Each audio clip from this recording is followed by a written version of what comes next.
Ჟურნალმა შოკოლადმა გადაწყვიტა ერთგვარი პატივი მიაგოს კულტურას, ჩვენს უბრალოდ კულტურის წარსულს, ჩვენს ისტორიას, ხაზგასვას იმას, რომ მნიშვნელობა აქვს რა ფესვებია ჩვენი კინემატოგრაფიული რამდენად მნიშვნელოვანია საერთოდ ამ კინოს არსი და კლასიკური კინოს არსი მიუხედავად იმისა, რომ დღეს რატომღაც მაინც არ ითვლება პრესტიჟულად, რომ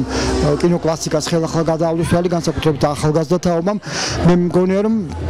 სწორედ ამიტომაც ქრისტინე, რომელიც არის პირველი ქართული მხატვრული ფილმი ქართული კინოს ისტორიაში 1916-18 წელს გადაღებული, ფასეულია სწორედ ამ გაგებით, რომ მას აქვს არა მხოლოდ ისტორიული, არამედ ინფორმაციული და შემეცნებითი მნიშვნელობაც. 70 წუთი, რომელიც იყო თავდაპირველად, რომელიც 1918 წელს დაასრულა და მისი ჩვენება სწორედ ამ დროს მოეწყო, დარჩა სამწუხაროდ მხოლოდ 35 წუთი, აღდგენილი არის მხოლოდ 3 ნაწილი, რომელსაც მკითხველს შოკოლადის მკითხველი აუცილებლად იხილავს DVD ციფრული ფორმატით და ეს იქნება ერთგვარი გამდიდრება მისი კერძო ვიდეო კოლექციით.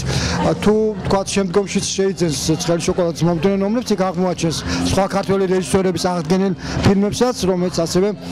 მოყვება თითოეულ ნომერს.